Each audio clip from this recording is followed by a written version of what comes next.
Transform your future with cutting-edge tech training, available in Hindi and English. It's time to get certified. quicktechie.com. Hello and welcome back. आज के इस कमाल के training session में हम एक बहुत ही इनोवेटिव और पावरफुल कॉन्सेप्ट को डिकोड करने वाले हैं, जिसे हम model context. Unlock your potential with quicktechie.com. We offer comprehensive technology training in both Hindi and English. It's time to accelerate your career. Protocol या एमसीपी कहते हैं, तो बिना किसी देरी के चलिए शुरू करते हैं। इस पहले कॉन्सेप्ट में हम समझेंगे कि एमसीपी आखिर है क्या। एमसीपी यानी मॉडल कॉन्टेक्स्ट प्रोटोकॉल एक ओपन सोर्स प्रोटोकॉल है। इसे आप एआई के लिए एक यूनिवर्सल यूएसबी-सी केबल की तरह सोच सकते हैं। पहले क्या होता था कि अगर आपको अपने एआई को किसी नए डेटाबेस या टूल से जोड़ना है, तो हर बार कस्टम एपीआई लिखनी पड़ती थी। ये बहुत ही टाइम कंज्यूमिंग और फ्रस्ट्रेटिंग प्रोसेस था। एंथ्रोपिक ने इस प्रॉब्लम को सॉल्व करने के लिए एमसीपी को क्रिएट किया। इसका मेन काम है लार्ज लैंग्वेज मॉडल्स यानी एलएलएम को रियल टाइम डेटा और कॉन्टेक्स्ट से कनेक्ट करना, वो भी एकदम सिक्योर तरीके से। ये पूरा सिस्टम क्लाइंट सर्वर आर्किटेक्चर पर काम करता है और कम्युनिकेशन के लिए JSON RPC का यूज करता है। इससे एआई सिस्टम्स को अलग अलग टूल्स और डेटाबेस का एक्सेस आसानी से मिल जाता है, बिना हर टूल के लिए अलग कोड लिखे। ये एआई डेवलपमेंट में एक बहुत बड़ा गेम चेंजर है। हेलो, इस डायग्राम में हम एमसीपी के बेसिक आर्किटेक्चर को देख सकते हैं। फ्लोचार्ट के लेफ्ट साइड में हमारा एलएलएम या एआई एजेंट है, जो डायरेक्टली एमसीपी क्लाइंट से बात करता है। अब ये एमसीपी क्लाइंट एक सेंट्रल हब की तरह काम करता है। ये मल्टीपल एमसीपी सर्वर्स से एक साथ कनेक्ट हो सकता है, जैसे कि नोड सी में एमसीपी सर्वर 1 है जो लोकल फाइल्स से डेटा रीड कर रहा है, और नोड डी में एमसीपी सर्वर 2 है जो एक्सटर्नल एपीआई से कनेक्टेड है। हर एक नोड के बीच में जो एरो है, वो टू वे यानी बाई डायरेक्शनल कम्युनिकेशन को दिखा रहा है। इसका मतलब है कि डेटा दोनों तरफ फ्लो कर रहा है। ये डायग्राम एकदम क्लियरली बताता है कि कैसे एक सिंगल क्लाइंट अलग अलग सर्वर्स को हैंडल कर सकता है और एआई को सारा कॉन्टेक्स्ट एक जगह प्रोवाइड कर सकता है। अब आते हैं बेसिक्स पर। You must check quicktechie.com. These exclusive ebooks are packed with visualizations to help you clear the entire syllabus and master the fundamentals. MCP सिर्फ एक तरफा सिस्टम नहीं है जहां एआई ने ऑर्डर दिया और सर्वर ने काम कर दिया। ये एक बाई डायरेक्शनल कॉन्ट्रैक्ट है। इसका मतलब है कि क्लाइंट और सर्वर दोनों एक दूसरे से रिक्वेस्ट और नोटिफिकेशन एक्सचेंज कर सकते हैं। जब हम एमसीपी क्लाइंट बनाते हैं, तो हम सर्वर को बताते हैं कि क्लाइंट की कैपेबिलिटीज क्या हैं, जैसे कि क्या क्लाइंट सैम्पलिंग या एलिसिटेशन हैंडल कर सकता है। इसी तरह सर्वर भी क्लाइंट को नोटिफिकेशन भेजता है। मान लीजिए सर्वर पर कोई नया टूल ऐड हुआ या कोई डेटा अपडेट हुआ, तो सर्वर तुरंत क्लाइंट को पिंग करेगा कि भाई, मेरी टूल लिस्ट अपडेट हो गई है। इसके अलावा हम अडेप्टर्स का यूज करते हैं। ये अडेप्टर सर्वर के टूल्स को एक ऐसे फॉर्मेट में ट्रांसलेट करते हैं जिसे एलएलएम आसानी से समझ सके और यूज कर सके। ये टू वे कम्युनिकेशन ही एमसीपी को इतना रिलायबल और डायनामिक बनाता है। हेलो, ये एक सीक्वेंस डायग्राम है जो क्लाइंट और सर्वर के बीच के रियल टाइम कन्वर्सेशन को विजुअलाइज करता है। सबसे पहले क्लाइंट सर्वर को अपनी कैपेबिलिटीज डिक्लेयर करता है, फिर सर्वर एक्नॉलेज करके अपनी इनिशियल टूल लिस्ट भेजता है। अब असली मैजिक थर्ड स्टेप में है। अगर सर्वर साइड पर कोई टूल चेंज होता है, तो सर्वर खुद से क्लाइंट को टूल्स लिस्ट चेंज्ड नोटिफिकेशन भेजता है। इसे डैश लाइन से दिखाया गया है। फिर क्लाइंट नई लिस्ट के लिए रिक्वेस्ट करता है और सर्वर उसे अपडेटेड एरे भेज देता है। ये स्टेप बाय स्टेप फ्लो दिखाता है कि कैसे सिस्टम हमेशा सिंक में रहता है। चलिए अब थोड़ा डीप डाइव करते हैं और समझते हैं कि एमसीपी सर्वर्स कैसे एडवांस्ड रिक्वेस्ट्स करते हैं। इसमें 3 मेन कॉन्सेप्ट हैं: रूट्स, सैम्पलिंग और एलिसिटेशन। रूट्स का मतलब है कि सर्वर क्लाइंट से उसके एनवायरनमेंट का कॉन्टेक्स्ट मांगता है, जैसे कि क्लाइंट का करंट फोल्डर कौन सा है। सैम्पलिंग बहुत ही इंटरेस्टिंग है। इसमें सर्वर खुद का एलएलएम यूज करने के बजाय क्लाइंट के एलएलएम को उधार लेता है कोई रीजनिंग टास्क करने के लिए। इससे सर्वर लाइटवेट रहता है और एपीआई कॉस्ट क्लाइंट साइड पर सेंट्रलाइज हो जाती है। तीसरा है एलिसिटेशन।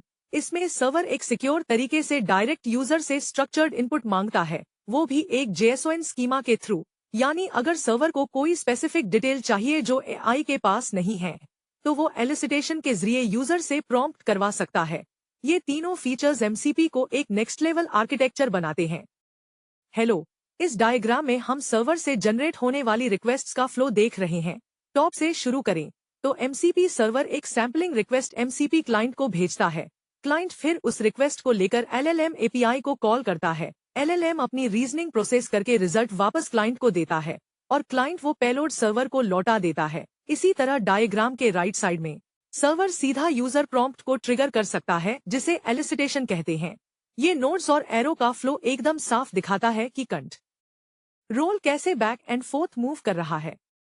अब हम सिस्टम्स इंजीनियरिंग के सबसे क्रिटिकल पार्ट यानी सिक्योरिटी की बात करेंगे। एजेंटिक सिस्टम्स में थ्रेट मॉडल बिल्कुल अलग होता है, क्योंकि यहाँ कोड का पाथ फिक्स नहीं होता, बल्कि LLM रनटाइम पर डिसाइड करता है कि क्या करना है। साइबर सिक्योरिटी रिसर्चर्स इसे लीथल ट्राइफेक्टा कहते हैं।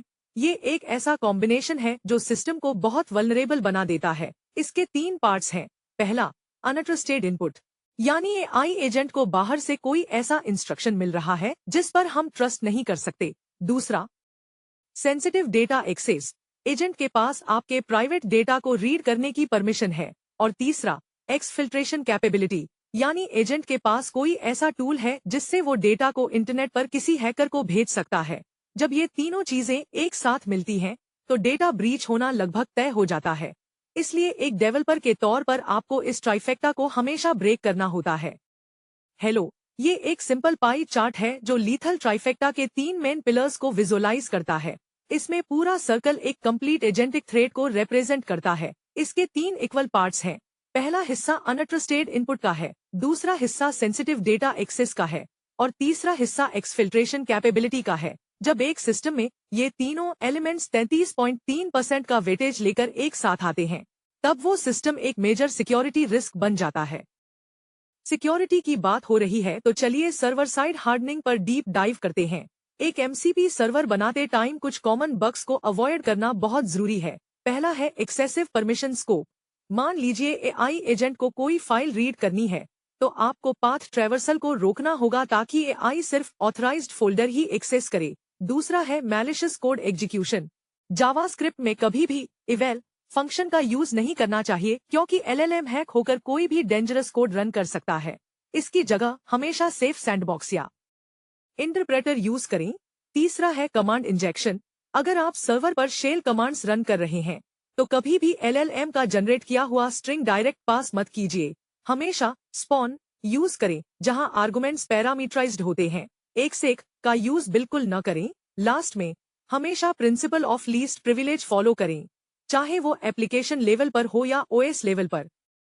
हेलो, इस डायग्राम में हम एक सिक्योर टूल एग्जीक्यूशन फ्लो को स्टेप बाय स्टेप देख रहे हैं। लेफ्ट साइड से LLM इनपुट आता है जो एक वैलिडेशन गेटवे या नोड B पर जाता है। अगर इनपुट इनवैलिड है तो नीचे की तरफ एरो जाकर एरर थ्रो कर देता है, लेकिन अगर पाथ वैलिड है तो वो आगे बढ़कर सेफ पाथ रिजॉल्व नोड पर जाता है। वहां से उसे शेल के बजाय स्पॉन कमांड के थ्रू एग्जीक्यूट किया जाता है और फिर फाइनली रिजल्ट वापस AI को रिटर्न हो जाता है। ये सेफ एग्जीक्यूशन का एक परफेक्ट ब्लूप्रिंट है। इस स्लाइड में हम LLM सेंट्रिक थ्रेड्स की बात करेंगे जो कोड को नहीं बल्कि AI के माइंड को टारगेट करते हैं। सबसे बड़ा खतरा है इनडायरेक्ट प्रॉम्प्ट इंजेक्शन। इसमें हैकर अपना कोड डायरेक्ट चैट में नहीं लिखता, बल्कि किसी PDF या वेब पेज में छुपा देता है। जब आपका AI उस फाइल को रीड करता है तो वो हैकर का कमांड फॉलो करने लगता है। इससे बचने के लिए हम इंस्ट्रक्शनल फेंसिंग का यूज करते हैं, जैसे कि XML टैग्स लगाकर AI को बताना कि कौन सा डेटा अनट्रस्टेड है। दूसरा खतरनाक अटैक है टूल पॉइजनिंग।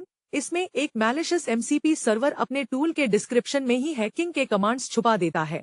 जब LLM उस डिस्क्रिप्शन को पढ़ता है तो उसका रीजनिंग प्रोसेस हाईजैक हो जाता है और वो यूजर की परमिशन के बिना प्राइवेट फाइल्स रीड करके हैकर को भेज सकता है। इसलिए MCP होस्ट को हमेशा टूल डिस्क्रिप्शंस को सैनिटाइज करना चाहिए। हेलो, इस सीक्वेंस डायग्राम में एक इनडायरेक्ट प्रॉम्प्ट इंजेक्शन अटैक का फ्लो दिखाया गया है। सबसे पहले हैकर एक पॉइजन फाइल सर्वर पर अपलोड करता है, फिर AI एजेंट अपने टूल का यूज करके उस फाइल को रीड करता है। सर्वर फाइल के कंटेंट के साथ वो छुपा हुआ प्रॉम्प्ट भी एजेंट को दे देता है।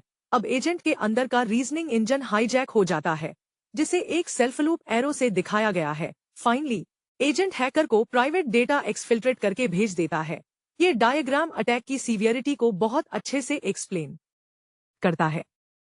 MCP इकोसिस्टम में कुछ थ्रेड्स बहुत ही डायनामिक होते हैं।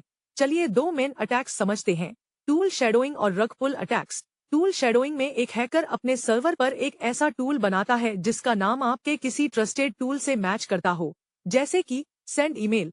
अगर होस्ट एप्लीकेशन इन कॉन्फ्लिक्ट्स को हैंडल नहीं करता तो एआई गलती से मैलिशियस टूल को कॉल कर लेगा और आपका प्राइवेट डेटा लीक हो जाएगा। दूसरा है रग पुल अटैक।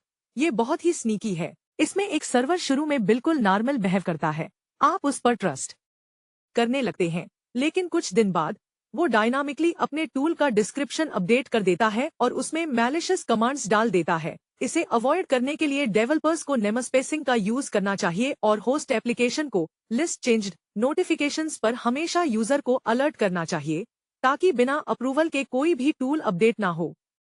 हेलो, ये डायग्राम टूल शैडोइंग या हाईजैकिंग को डेमोन्स्ट्रेट करता है। टॉप पर यूजर रिक्वेस्ट है जो होस्ट के कॉन्फ्लिक्ट रेजोल्यूशन नोड पर जाती है। यहाँ डिसीजन मेकिंग होती है। अगर सिस्टम सेफ है तो वो लेफ्ट साइड में ट्रस्टेड टूल को सेलेक्ट करेगा जिससे सेफ एक्शन होगा, लेकिन अगर सिस्टम फ्लॉड है तो वो राइट साइड में शैडो किए गए मैलिशियस टूल को पिक कर लेगा जिसका नाम भी सेम है।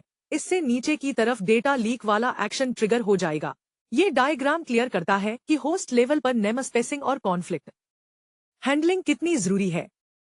इस लास्ट स्लाइड में हम एमसीपी के फ्यूचर और इसके ग्रोइंग इकोसिस्टम की बात करेंगे। शुरू में नए सर्वर्स ढूंढना बहुत मुश्किल था, लेकिन अब हमारे पास ऑफिशियल एमसीपी रजिस्ट्री है। ये एक तरह से एआई टूल्स के लिए ऐप स्टोर का काम करती है। डेवलपर्स बहुत ही आसानी से एमसीपी पब्लिशर टूल का यूज करके अपने सर्वर्स को ग्लोबली पब्लिश कर सकते हैं। इसका मॉडल फेडरेटेड है, यानी पब्लिक रजिस्ट्रीज के साथ साथ बड़ी कंपनीज अपनी प्राइवेट रजिस्ट्रीज भी बना सकती हैं सिक्योरिटी के लिए। और सबसे अच्छी बात यह है कि आज के मॉडर्न होस्ट्स जैसे कि कर्सर आईडी, क्लाइन और क्लॉड डेस्कटॉप एमसीपी को नेटिवली सपोर्ट कर रहे हैं। इस प्रोटोकॉल ने अलग अलग एआई टूल्स और सर्वर्स को एक साथ लाकर एक यूनिफाइड और स्केलेबल एआई फ्यूचर की नींव रख दी है। अगर आप एआई की फील्ड में हैं तो एमसीपी सीखना अब कोई चॉइस नहीं बल्कि एक नेसेसिटी है। हेलो, इस फाइनल आर्किटेक्चर डायग्राम में हम एमसीपी इकोसिस्टम को देख रहे हैं। लेफ्ट साइड में हमारी सेंट्रल एमसीपी रजिस्ट्री है। यहाँ से होस्ट एप्लीकेशन टूल्स को डिस्कवर करती है। होस्ट एप्लीकेशन के 3 एग्जाम्पल्स दिखाए गए हैं, आईडी जैसे कि कर्सर, क्लॉड डेस्कटॉप और कस्टम एजेंट्स। ये सभी होस्ट्स फिर राइट साइड में इंस्टॉल किए गए एमसीपी सर्वर से कनेक्ट होते हैं। ये नेटवर्क इफेक्ट दिखाता है कि कैसे एक सिंगल रजिस्ट्री पूरे एआई लैंडस्केप को प्लग एंड प्ले बना रही है और टूल्स की डिस्कवरी को सीमलेस कर रही है। In both Hindi, accelerate your tech career. Master new skills in Hindi or English. Visit quicktechie.com.